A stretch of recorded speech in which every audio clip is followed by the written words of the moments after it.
গত কয়েকদিন ধরে পত্রপত্রিকায় এসছে যে বিসিবিতে আপনার যে পরিবর্তন, সাবেক যিনি সভাপতি ছিলেন ওনাকে রিমুভ করে রেজলিউশন নিয়ে, বোর্ড রেজলিউশন নিয়ে বিসিবি সিদ্ধান্ত নিয়েছেন।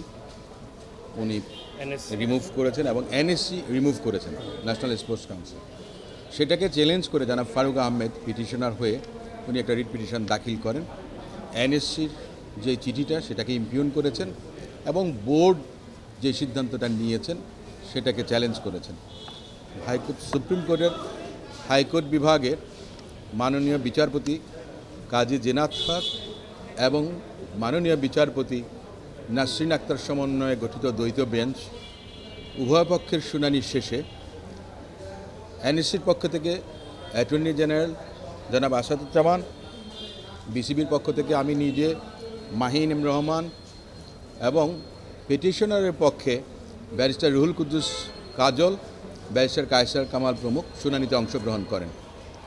শুনানির শেষে মহামান্য আদালত ওনাদের রিট আবেদনটি খারিজ করেছেন। আউট অফ লিস্ট করেছেন। সন্তুষ্ট হননি, ওনারা কোনো সাবস্টেন্স পাননি এই মুহূর্তে। এই ঈদে জামা জুতো অ্যাক্সেসরিজের ডিসকাউন্ট। আইনের মধ্যেই আছে কিভাবে করা যায়, কারণ নিয়োগকর্তা তিনিই কিন্তু আপনার উইথড্র করতে পারেন। পিটিশনার কিভাবে নিয়োগ পেয়েছিলেন? পিটিশনার নিজে কিন্তু ইলেক্টেড ছিলেন না। পিটিশনার ও কাউন্সিলর হিসেবে প্রথমে অ্যাপয়েন্টমেন্ট পেয়েছেন এবং ক্রীড়া উপদেষ্টা উনি নিজেই স্বীকার করেছেন যে ক্রীড়া উপদেষ্টা এবং এনএসসি থেকে ওনাকে অনুরোধ করা হয়েছিল বিসিবির সভাপতির দায়িত্ব গ্রহণের জন্য। সেখানে কিছু বিষয় আছে, ডিরেক্টর হয়েছেন এবং পরবর্তীতে তিনি সভাপতি হয়েছেন।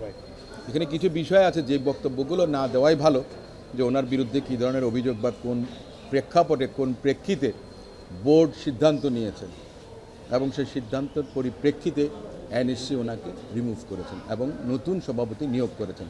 এবং সভাপতি, আমরা যেটা বলেছি আমাদের পক্ষ থেকে, যে নতুন সভাপতি কার্যভার গ্রহণ করেছেন। বোর্ডের দুটো মিটিং ইতোমধ্যে ওনারা সম্পন্ন করেছেন। এতদ্ভিন্ন আইসিসিকে, যে আন্তর্জাতিক ক্রিকেটের যে সর্বোচ্চ সংস্থা, যেটা তাদেরকে অবহিত করা হয়েছে এই অগ্রগতিটাকে ইন রাইটিং। বিসিবির স্ট্যান্ড এখানে আসলে আমাদের খুবই সিম্পল। এখানে জাতীয় ক্রীড়া পরিষদের এটা এখতিয়ার। উনি আসলে ফারুক আহমেদ সাহেবও জাতীয় ক্রীড়া পরিষদের নমিনেটেড ডাইরেক্টর ছিলেন এবং এখন যে নবনির্বাচিত প্রেসিডেন্ট হয়েছেন উনিও আসলে আমিনুল ইসলাম বুলবুল সাহেবও জাতীয় ক্রীড়া পরিষদেরই নমিনেটেড। এটা ওনাদের এখতিয়ার, এটা বিসিবি কনস্টিটিউশন অনুযায়ী ওনাদের এই আছে, এটা ওনাদের জন্য রিজার্ভ করা আছে। তো ওনারা যেটা করেছে এটা ওনাদের প্রসেস অনুযায়ী করেছে। আমাদের পজিশন হলো আমরা বোর্ডে এটা অ্যাকসেপ্ট করে ওনাকে আবার এই বোর্ডের মধ্যে ইলেকশন হয়ে তাকে প্রেসিডেন্ট নির্বাচিত করা হয়েছে এবং পরবর্তীতে দুটো বোর্ড মিটিংও হয়েছে এবং বিভিন্ন কার্যক্রম গ্রহণ করা হয়েছে, আইসিসিকে অবহিত করা হয়েছে। সো বিসিবির পজিশন ইজ সিম্পল, যে এটা আমরা মনে করি যে এটা আইনসম্মত হয়েছে এবং এটা যেহেতু আমাদের বোর্ড অফ ডাইরেক্টরস এটাকে এন্ডোর্স করেছে, অ্যাকসেপ্ট করেছে এবং তাকে প্রেসিডেন্ট হিসেবে নির্বাচিত করেছে এবং তার অধীন অলরেডি আমাদের দুইটা বোর্ড মিটিংও হয়েছে। সো এটা হলো আমাদের বোর্ডের তরফ থেকে আমাদের পজিশন। আপনারা জানেন যে বাংলাদেশ ক্রিকেট বোর্ডের সভাপতি জনাব ফারুক আহমেদ এই রিট পিটিশনটি দায়ের করেছিল এবং তিনি ক্রিকেট বোর্ডের সভাপতি হিসেবে দায়িত্ব পালনরত অবস্থায় গত 29শে মে জাতীয় ক্রীড়া পরিষদের পক্ষ থেকে তাকে বাংলাদেশ ক্রিকেট বোর্ডে যে পরিচালক হিসেবে মনোনয়ন ইতিপূর্বে দেওয়া হয়েছিল 19শে অগাস্ট 2024, সেটি প্রত্যাহার করে নেওয়া হয়েছে।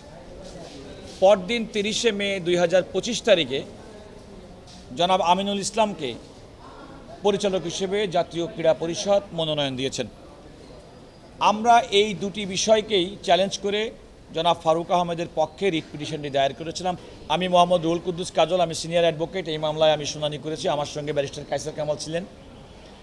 আমরা আদালতকে যে কথাটি বলেছি সেটা হচ্ছে যে বাংলাদেশ ক্রিকেট বোর্ড শুধুমাত্র তার সংবিধি দ্বারাই পরিচালিত হয় না, আন্তর্জাতিক ক্রিকেট কাউন্সিলের সিদ্ধান্তও একইভাবে বাংলাদেশ ক্রিকেট বোর্ডের প্রতি কার্যকর। আদালতকে মূলত যেটা আমরা বলেছি যে আইসিসির বিধান অনুযায়ী কোনো সরকারি কোনো হস্তক্ষেপ এই বোর্ডের কর্মকাণ্ড পরিচালনার ক্ষেত্রে করতে পারবে না। এখানে উল্লেখযোগ্য হচ্ছে জনাব ফারুক আহমেদকে তার মনোনয়নপত্র যখন বাতিল করেছে, ওই বাতিল আদেশে দুটি বিষয় উল্লেখ করা হয়েছে।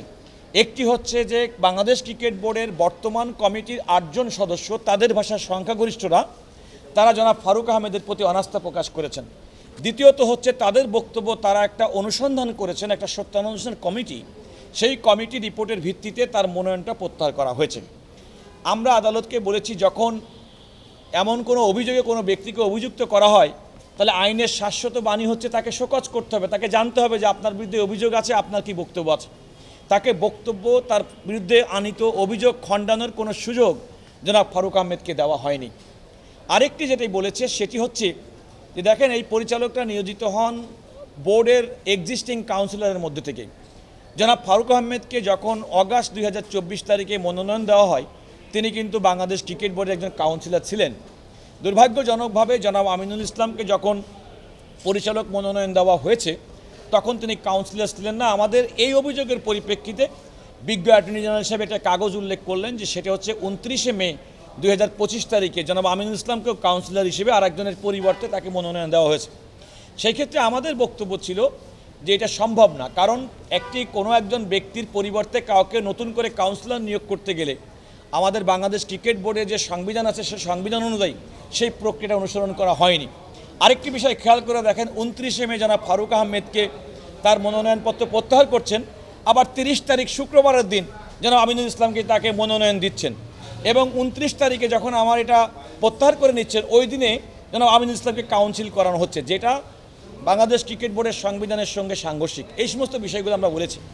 বিজ্ঞ অ্যাটর্নি জেনারেল আরেকটি কথা বলেছিলেন যে আমাদের এই রিট পিটিশনটি চলতে পারে না। আমরা আদালতকে, উনি বলেছিলেন এটা সালিসি বোর্ডের ব্যাপার।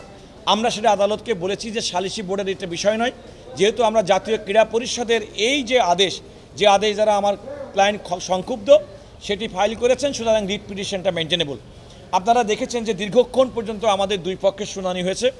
অ্যাট ওয়ান স্টেজ আদালত আসলে কোনো আদেশ পাস করেননি, না দিয়ে আমাদেরকে বলেছেন যে আপনারা প্রয়োজন মনে করলে এই মামলাটি অন্য কোনো কোর্টে শুনানি করতে পারেন।